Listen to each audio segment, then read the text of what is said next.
Bismillahirrahmanirrahim. Assalamualaikum warahmatullahi wabarakatuh. Innal hamdalillah nahmaduhu wa nasta'inuhu wa nastaghfiruh wa na'udzu billahi min shururi anfusina wa sayyiati a'malina. Man yahdihillahu fala mudilla lahu wa man yudlil fala hadiya lahu. Ashhadu an la ilaha illallah wahdahu la syarika lah. وأشهد أن محمدا عبده ورسوله يا أيها الذين آمنوا اتقوا الله حق تقاته ولا تموتن إلا وأنتم مسلمون اللهم صل وسلم وبارك على نبينا محمد وعلى آله وأصحابه أجمعين معاشر المسلمين أعزني الله وإياكم. Alhamdulillah, kita masuk pada Kitabul Jami', yaitu kitab tentang adab, akhlak, zikir, dan doa. Yang ini merupakan kitab yang paling akhir daripada kitab Bulughul Maram, ya. Sehingga terkumpullah di kitab beliau ini, Bulughul Maram ini, kitab hadis-hadis yang tentang akidah, kemudian tentang fikih, kemudian tentang akhlak dan adab dan doa-doa. Nah, ini menunjukkan akan kefakihan seorang ulama dalam memberikan bab dalam kitab-kitab beliau, dan inilah merupakan fikih daripada imam tersebut. Dan ini adalah bab terakhir dari kitab Bulughul Maram. Semoga Allah Subhanahu wa taala memberikan kita adab-adab yang baik, zikir-zikir yang sesuai dengan syariat, dan doa-doa yang dikabulkan oleh Allah Subhanahu wa ta'ala. Amin ya rabbal alamin. Bab yang pertama adalah tentang babul adab. Al-adabu diambil dari kata adabun. Ia bentuk masdar dari adabur rajulu. Artinya seorang beradab dalam akhlak dan ilmu. Menurut istilah, hakikat adab adalah akhlak mulia. Al-Hafidh Ibnu Hajar Al-Asqalani rahimahullah mengatakan lafadz al-adab digunakan untuk sesuatu yang terpuji, baik itu perkataan maupun perbuatan. Ada juga yang berpendapat ia adalah berpegang pada akhlak yang mulia. Makanya bedanya adab dengan akhlak itu, kalau adab itu lebih kepada tata cara. Adapun akhlak adalah perangai atau sikap. Ya, itu perbedaan adab dan akhlak. Ya.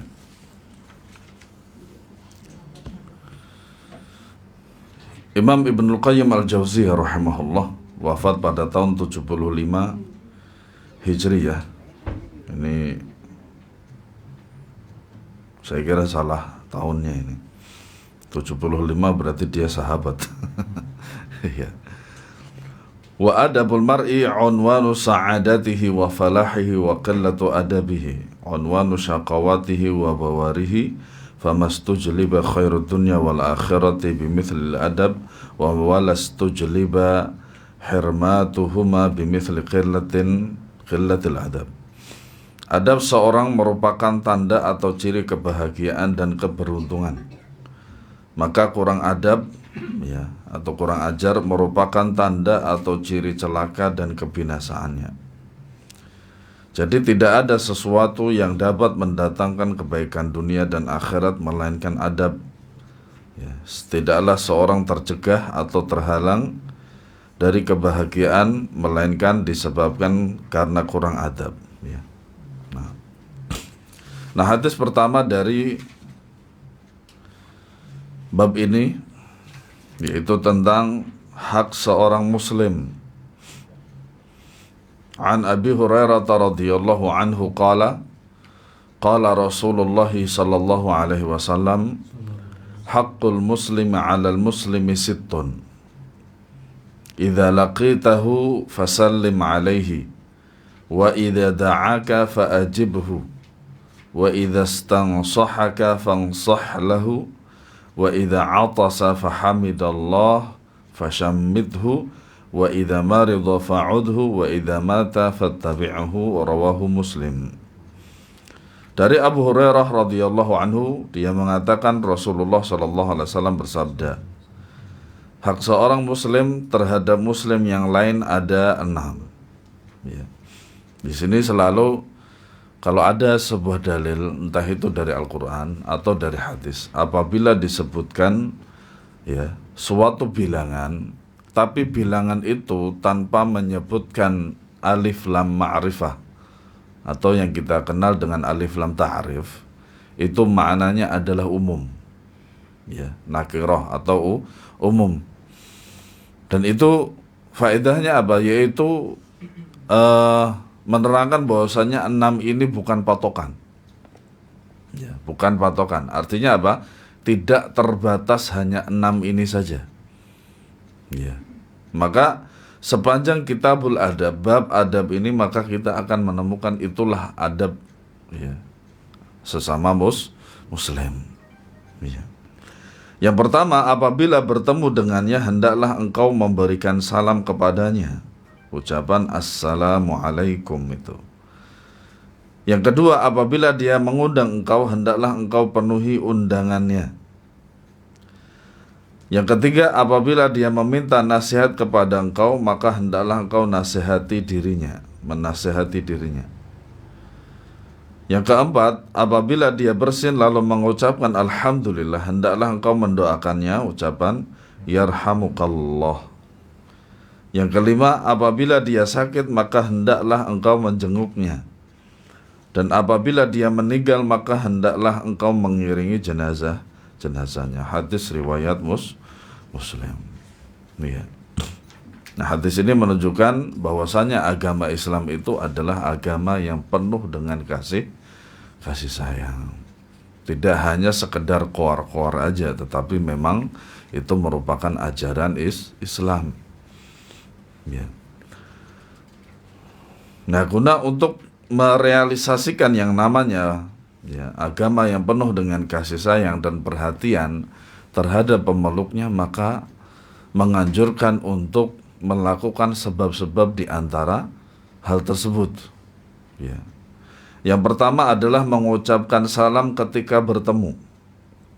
Ya, di antara keutamaannya adalah sebagaimana Nabi SAW bersabda, "Walladzi nafsi biyadihi la tadkhulunal jannata hatta tu'minu wa la tu'minu hatta tahabu." Awala adullukum ala syai'in idza fa'altumuhu tahabbtum afshus salama bainakum. Demi Allah yang jiwaku berada di tangannya, kalian tidak akan bisa masuk surga hingga kalian beriman. Ini syarat mutlak. Ya, syarat mutlak, beriman kepada Allah. Nah, adapun perkataan ya, selain dari Islam bisa masuk surga, wallahu alam surganya siapa? Ya. Dan tidaklah sempurna keimanan kalian hingga kalian saling mencintai. Jadi rasa cinta terhadap kaum muslimin ini menambah kesempurnaan daripada iman. Ya.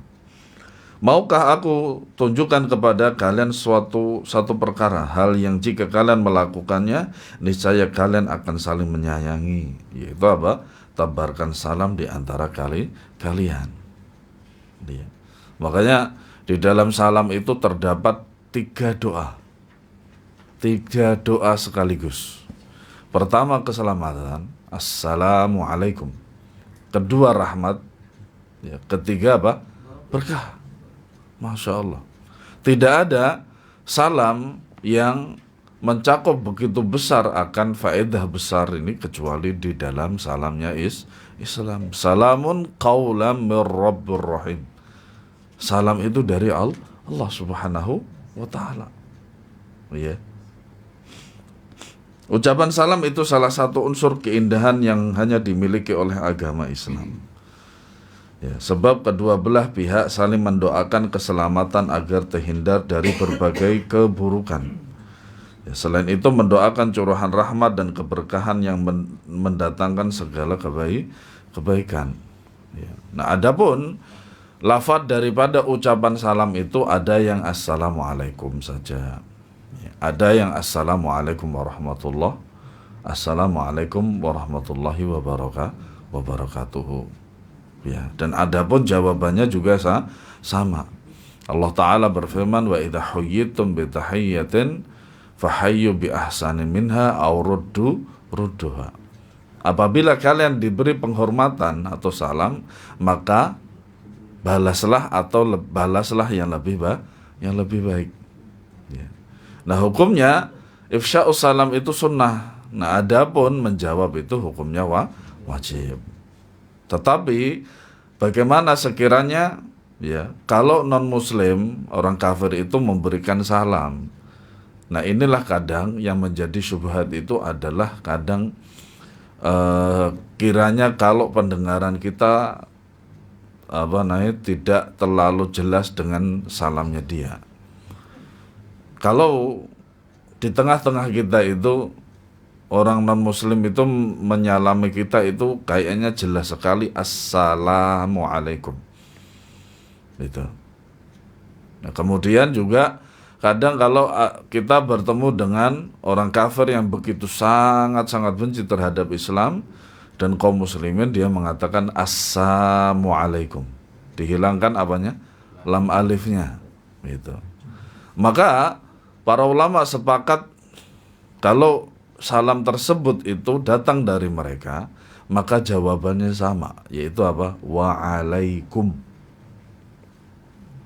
Ya, wa'alaikum. Nah, kemudian juga doa keselamatan, rahmat dan berkah itu tidak mungkin disematkan pada mereka. Ya, kecuali apa?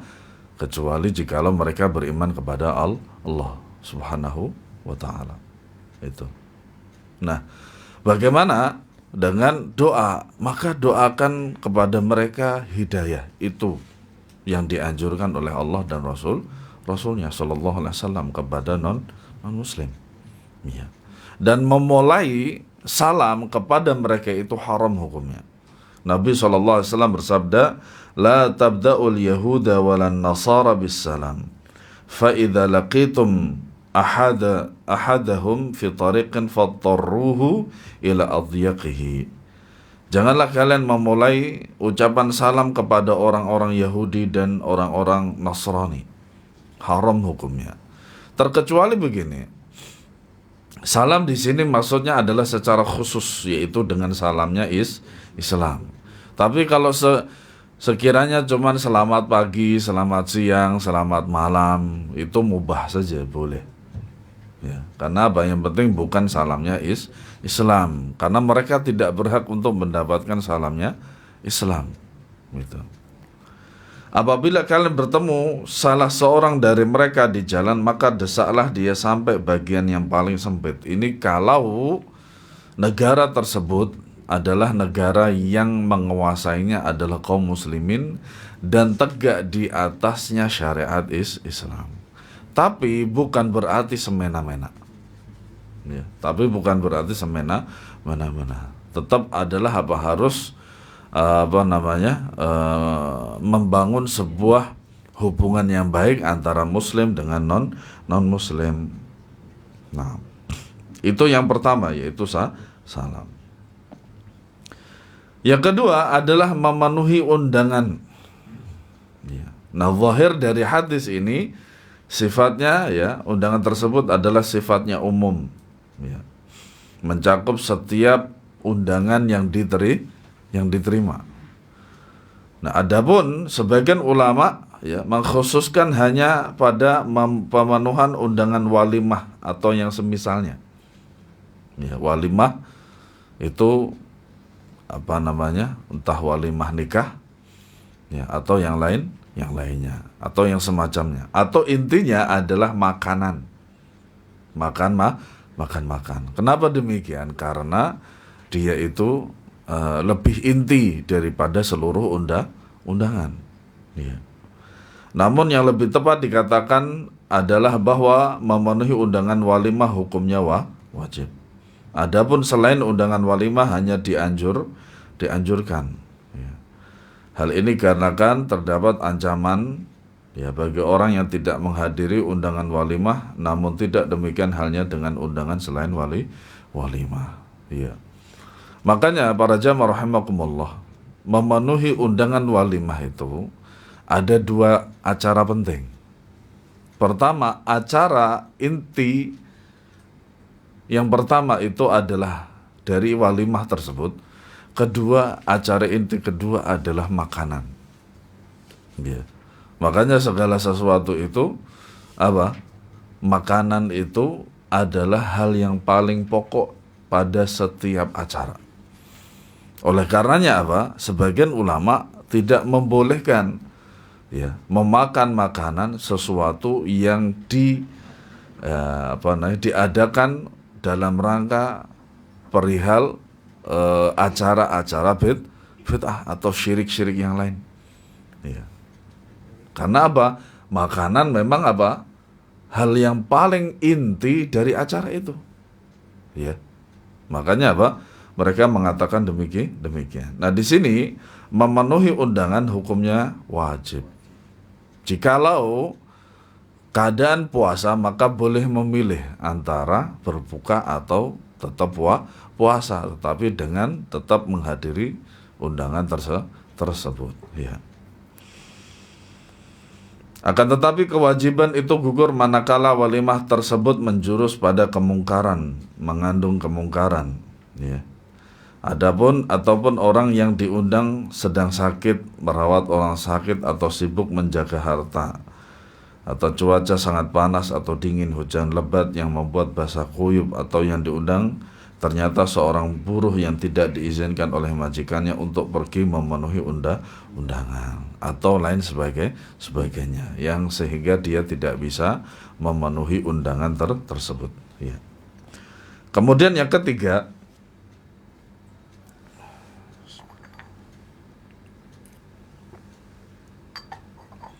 yaitu memberi nasihat ketika diminta. Ya. Memberikan nasihat kepada kaum muslimin artinya membimbing mereka kepada kebaikan di dunia dan akhirat. Ya. Membantu mereka untuk meraihnya, menutup keburukan mereka, menolak bahaya dari mereka, memberikan manfaat pada mereka, memerintahkan mereka kepada yang ma'ruf. Artinya yang namanya nasihat itu pasti jurusnya adalah kepada sesuatu yang baik. Ya, tidak mungkin menasehati itu untuk nyolong, kan nggak mungkin. Kamu sebagai anak yang baik, taat pada orang tua, nyolonglah gitu kan, nggak mungkin. Ya. Atau yang masih samar-samar di kaum muslimin, yaitu tentang rokok.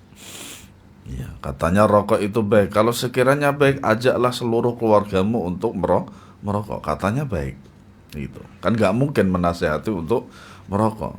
Makanya para jamaah rahimakumullah, kalau antum perhatikan iklan-iklan rokok itu nggak ada satupun pelakunya yang rokok. Kalau makanan kan minum, kalau makanan kan makan dia. Kalau minuman kan minum. Kalau produk kan dia itu merealisasikan produknya itu dengan melakukan sesuatu demonstrasi. Kalau pakaian dipakai, ya toh. Hanya rokok aja itu yang tidak konsisten. Kalau seluruh rokok itu, entah rokok itu yang murah atau yang mahal, kalau antum perhatikan iklannya itu pelaku daripada yang menjalankan iklan itu nggak ngerokok. Nggak ada label halalnya juga gitu. Dan itu rokok itu ditujukan kepada orang yang buta. Oh jelas di situ rokok itu menyebabkan ini dan itu. Dan ajibnya orang-orang yang diberi ilmu oleh Allah Subhanahu wa taala, bisa bahasa Arab, bisa baca kitab, bahkan bisa baca Arab pegon. Istilah kita Arab pegon. Gitu. Seketika dia buta dengan tulisan di rokok. Hebat, luar biasa, menyelesaikan banyak kitab, tapi masalah rokok buta. Gitu. Nah, hadis di atas termasuk dalil wajibnya memberikan nasihat kepada orang yang meminta nasihat dan tidak boleh menolaknya. Ya. Kemudian yang keempat, mendoakan orang bersin yang mengucapkan alhamdulillah. Ya. Bersin adalah salah satu nikmat dari Allah Subhanahu wa taala. Sebab Allah telah memudahkan keluarnya udara yang tertekan di bagian anggota tubuh sehingga orang yang bersin itu menjadi lega setelahnya. Ya. Itulah sebabnya disyariatkannya memuji Allah atas nikmat ini. Sementara bagi orang yang mendengarnya disyariatkan mengucapkan yarhamukallah, lalu dijawab lagi dengan yahdikumullah wa yuslih balakum. Nah, bagaimana kalau yang bersin itu tidak mengucapkan alhamdulillah, maka tidak wajib mendoakan juga. Ya. Sebab ulama berpendapat apabila seorang muslim bersin dan dia mengucap alhamdulillah, maka wajib bagi yang mendengarnya itu untuk mendoakannya. Ya. Ya, dikatakan wajib karena bentuk perintah. Dan dalam hadis lain dikatakan hak, yakni wajib. Ya. Nabi SAW bersabda, "Idza atasa ahadukum falyadha kaffaihi ala wajhihi wal yakhfid sautahu." Ya. Nah, di antara adab dalam bersin itu adalah dengan apa? Jika salah seorang kalian bersin itu, hendaklah dia tutup wajahnya dengan kedua tangannya atau minimal mulutnya. Seperti itu. Ya, minimal mulutnya. Dan hendaklah dia merendahkan suara bersinnya. Ya, karena apa? Ada juga yang bersinnya sangat keras sekali. Dan kadang ada juga yang bersinnya itu bersin yang lucu. Ya, saya pernah lihat di video itu, dia itu bersinnya di kelas waktu itu di kelas. Jadi dia teriak dulu, hai, begitu. Jadi harus teriak dulu. Kayak pas ada yang ngerekam gitu loh pas. Atau mungkin itu adalah bersin yang kedua atau ketiga, jadi seperti itu. Nah kalau saya dulu ketika mondok itu ya gitu, karena saya tidak tahu apa hadis ini dan belum sampai kepada ini. Ini pas waktu bersin gitu sambil mengucapkan tahu. Tahu. Sampai teman saya, makanan tuh. Nah, itu diantara adab-adab dalam bersin. Yang kelima, menjenguk orang sakit. Ya, ini Abah Ahmad nih nggak kelihatan nih. Perasaan kemarin maghrib masih ada ya? Oh, nggak ada ya? Oh, 4 hari, masya Allah.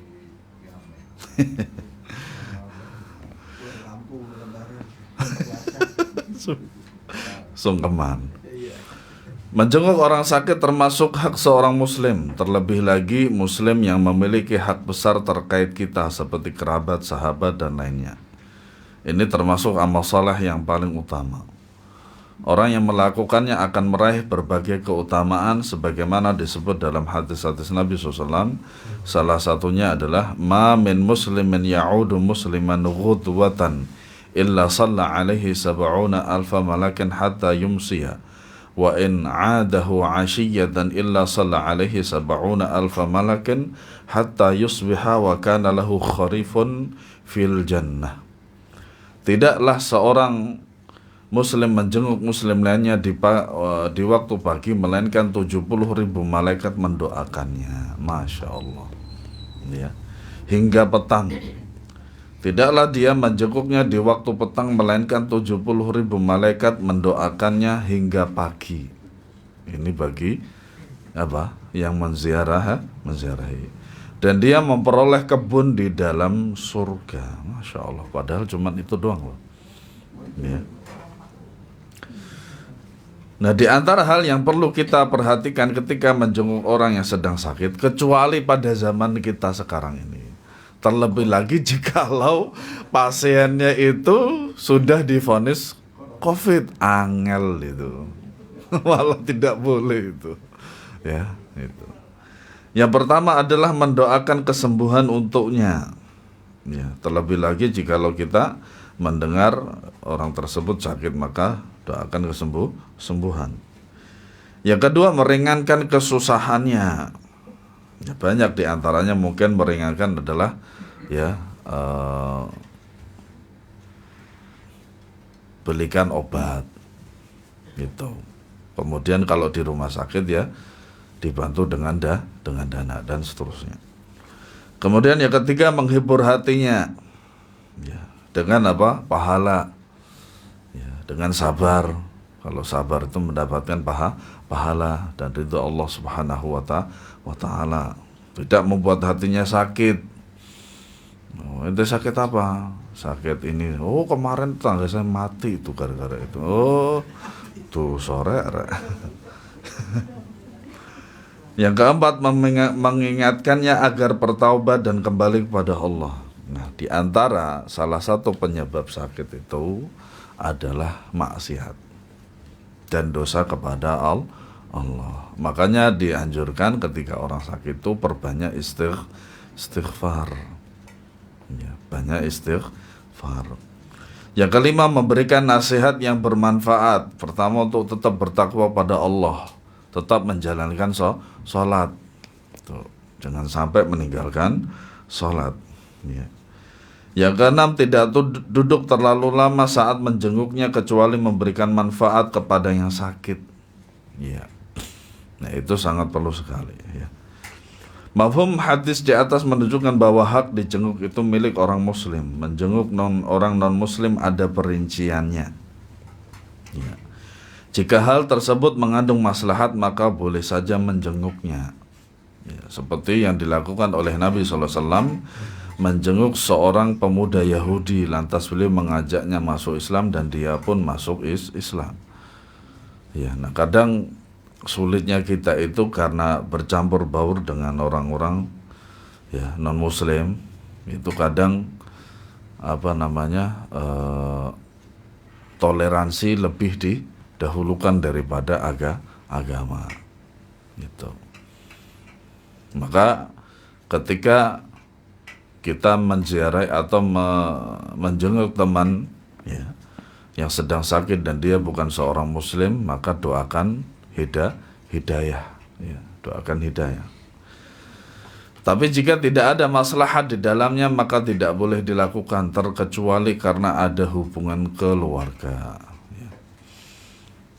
Karena Nabi sendiri sallallahu alaihi wasallam pernah menjenguk Abu Thalib, pamannya sendiri, dan sementara dia adalah orang kafir.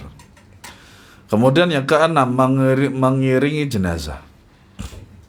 Hadis di atas adalah dalil yang menunjukkan wajibnya mengiringi jenazah seorang muslim, baik jenazah tersebut dikenal atau tidak. Ya, ini diantara adabnya. Siapa mengiringi jenazah hingga disolatkan, maka dia mendapat pahala 1 qirad. Dan bila mengiringinya hingga jenazah dikuburkan, dia mendapat 2 qirad. Dalam mengiringi jenazah terdapat hak Allah, hak mayit, dan hak-hak kerabat-kerabatnya yang masih hidup. Ya, makanya dengan hadis inilah orang-orang yang muslim itu harus semangat dalam mengurus jenazah dan mengiringi jenazah supaya mendapatkan pahala dan juga memberikan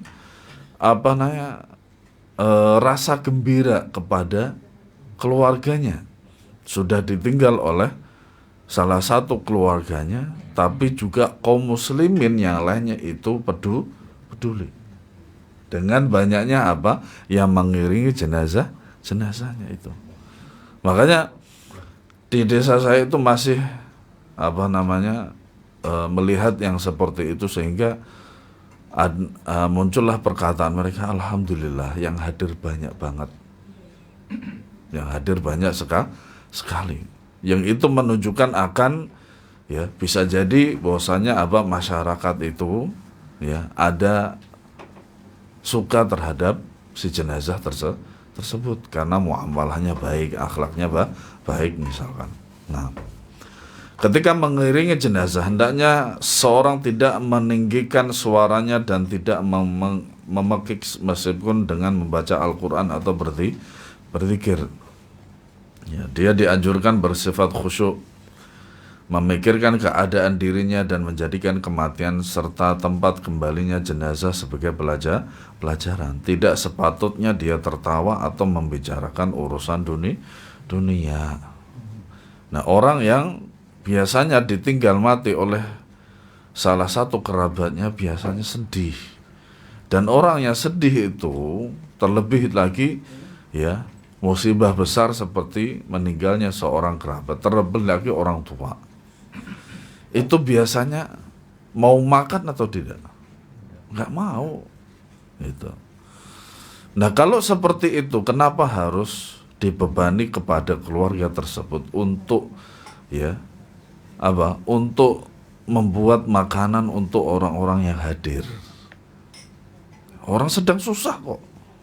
Orang sedang susah. Maka syariatnya apa? Dibantu. Itu yang lebih sahih, ya. Faedah dari hadis ini yang pertama, anjuran mempererat persaudaraan Islam dan melakukan bermacam perbuatan yang menguatkan persaudaraan tersebut. Ya. Yang kedua, disyariatkannya agar menyebarkan salam dan mengucapkannya kepada sesama muslim. Nah, yang kita ketahui sebagian kaum muslimin itu masih sangat asing dengan salam, sehingga kita salami aja malah kita dijawabnya dengan dipelototin atau diejek atau minimal diem. Dan itu saya sering sekali, bahkan yang sudah ngaji pun juga sama kayak gitu. Saya husnudzon, mungkin bingung juga mau siapa yang mau memulai, tapi juga sering kayak gitu, bertemu gitu kan, saling lihat-lihatin dulu. Ya sudah, akhirnya ya bukan terpaksa ya harus saya dulu yang memulai gitu. Nah, karena apa? Nah, seharusnya setelah kita sampai kepada kita hadis ini, kitalah yang terlebih dahulu memulai salam. Ya. Nah, yang keempat, yang ketiga, disunahkan mengangkat suara tatkala mengucapkan salam agar terdengar oleh orang lain. Nah, sekarang ada keadaan di antara keadaan-keadaan yang ketika kita bertemu dengan orang lain, saudara kita, ya, itu ketika kita naik motor, ya. Nah, maka klakson antum itu bukan salam. Kecuali jikalau klakson antum itu suaranya assalamualaikum. Maka tidak ada salahnya jikalau antum dengan meninggikan suara kemudian salam. Ya, assalamualaikum begitu. Kalau tidak dengar nggak masalah juga. Tidak masalah itu. Ya. Yang intinya salam itu, klakson itu salam itu tidak bisa diwakili dengan klakson, ya. Yang keempat, ucapan salam termasuk dari bagian dari keindahan Islam dan salah satu sebab yang mendatangkan rasa cinta di antara sesama muslim, karena mendoakan keselamatan, mendoakan rahmat dan mendoakan keberkahan, masya Allah, ya. Yang kelima, wajibnya memenuhi undangan walimah. Ya, entah itu walimahnya walimah seperti walimah pernikahan dan seterusnya, atau hanya undangan walimah makan saja. Ya, makanya di Saudi itu dikenal dengan nama azumah. Azumah itu biasanya weekend. Nah, weekend di sana itu bukan Sabtu Ahad. Jumat Sabtu. Jadi hari pertama mereka itu justru hari Ahad gitu. Nah, yang keenam, wajibnya ikhlas dalam menyampaikan nasihat kepada orang yang dimintanya untuk itu, bukan karena harta. Ya, ikhlas. Yang ketujuh, disunnahkan saling menasihati di antara sesama muslim, karena hal itu termasuk sarana yang menunjuki manusia kepada kebaikan. Biasanya mungkin bisa Dimulai dengan ya akhi uhibbuka fillah, saya ingin menasihati antum. Ya. Yang kedelapan, wajibnya mendoakan saudara muslim yang bersin dengan ucapkan yarhamukallah jika yang bersin itu mengucapkan alhamdulillah. Jikalau tidak, maka tidak ada doa. Ya. Yang kesembilan, dianjurkan menjenguk orang sakit, dan ini hukumnya wajib kifayah atau fardu kifayah. Ya. Yang kesepuluh, anjuran mengiringi jenazah kaum muslimin, adapun hukumnya adalah fardu kifayah. Termasuk diantaranya juga adalah sholat jenazah. Sholat jenazah itu hukumnya adalah fardu kifayah. Artinya ketika seorang wafat, maka orang-orang di wilayah itulah yang paling berhak dan paling wajib untuk mensolati dia. Itu pun juga tidak seluruhnya mensolati dia. Sebagiannya sudah mensolati dia, itu sudah cukup. Makanya kalau antum perhatikan, sholat gaib itu sebenarnya tidak ada, tidak dibahas oleh para ulama secara mendetail, karena memang Nabi SAW itu sholat gaib itu kepada Raja Najasyi itu karena apa? Keadaan beliau seorang muslim, sekitarnya itu kafir gitu. Nah sekarang kan tidak, sholat gaib itu adalah misalkan ada seorang ustadz yang kita dengar di Sumatera atau di Jawa sana itu wafat, kita sholat gaib itu tidak disyariatkan. Kenapa? Karena orang yang dekat dengan ustadz tersebut aja sudah ada yang mensolati. Nah apa yang kita lakukan? Doa itu sudah cukup. Ya, sudah cukup. Yang ke-11, amalan-amalan yang tersebut di atas dalam hadis itu, apabila dilakukan seorang muslim, maka dia bisa menghilangkan kebencian, kedengkian, dan permusuhan di kalangan muslimin. Makanya apa? Al-ukhuwah bainal muslimin di dalam piagam Madinah. Di dalam Madinah ada piagam Madinah